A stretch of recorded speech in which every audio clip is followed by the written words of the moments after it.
एक संपन्न आदमी सरकारी आवास योजना मांगने तक कैसे पहुंचा? एक ऐसा आदमी जो चार चार जगह की मुफ्त में मिली जमीनें क्यों संभाल नहीं पाया?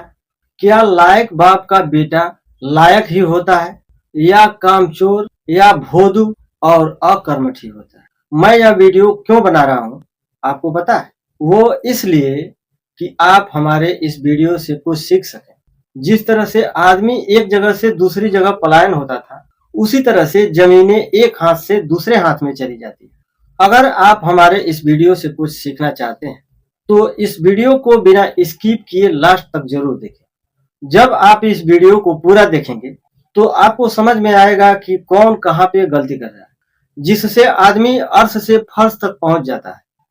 अक्सर आदमी को दूसरे की गलती से सीखना चाहिए, न कि खुद गलती करके सीखे।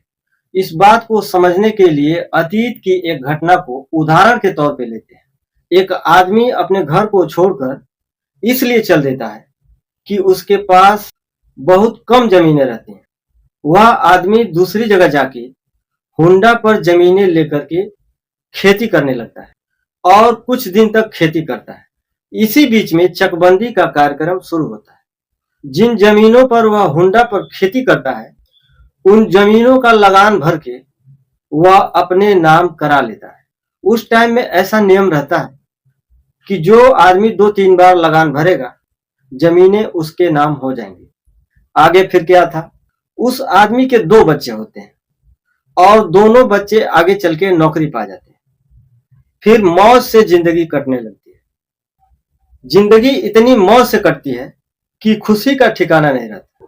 फिर आगे चल के दोनों भाइयों के 2-2 बेटे होते हैं, यानी कि चारों के चारों पढ़ने में कमजोर और ऐश आराम करने वाले निकल जाते हैं। जिंदगी इतनी मौज में कटती है कि न पुराने घर को रिपेयर किया जाता है, न नया एक घर बनाया जाता है। कुछ दिन के बाद दोनों भाइयों के ससुराल से भी जमीनें मिल जाती हैं और इत्तेफाक से साढ़ू की जमीनें भी मिल जाती हैं। इसके साथ साथ अपनी औरत के नानी के घर की भी जमीनें मिल जाती हैं। मैं उन 2 भाइयों की बात कर रहा हूं जिन दोनों को नौकरी मिली रहती है, बच्चे बड़े होते हैं, शादी विवाह होता है, जमीनें बिकने का सिलसिला शुरू होता है। पहले खुद की जमीनें बिकती हैं, उसके बाद ससुराल की जमीनें बिकती हैं, उसके बाद साढ़ू के द्वारा दी गई जमीनें बिकती हैं, उसके बाद औरत के नानी के घर की जमीनें बिकती हैं। अब आप इस कहानी से पहले ये बताएंगे कि जमीनों के बिकने वाले पैसे कहां जा रहे हैं। कहानी को आगे बढ़ाते हैं। बड़े भाई का बड़ा लड़का प्राइवेट और टेम्पोररी काम करता है। उसका छोटा भाई 32-35 साल तक घर पे घूमता है। छोटे भाई का बड़ा लड़का दिन भर घूमने में मस्त रहता है।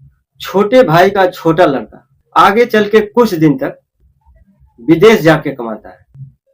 इसी बीच बड़ा भाई जो नौकरी करता है वो पहले ही मर जाता है और बाद में उसके दोनों बच्चे भी मर जाते हैं। आनन फानन में छोटा भाई अपने दोनों बच्चों को रहने के लिए 2 मकान बनाता है और उनके बच्चे बेघर हो जाते हैं।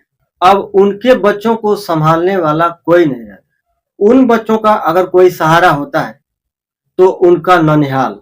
अब आगे क्या होगा फिर एक बार वीडियो बनाएंगे तो आपको बताएंगे। इससे आप क्या सीखेंगे?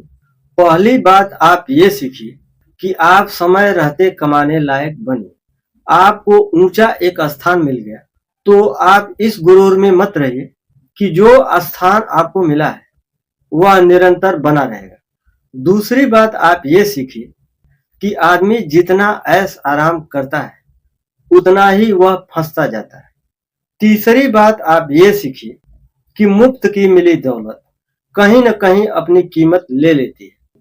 अक्सर मुफ्त की मिली दौलत आदमी को अंधा बनाती है।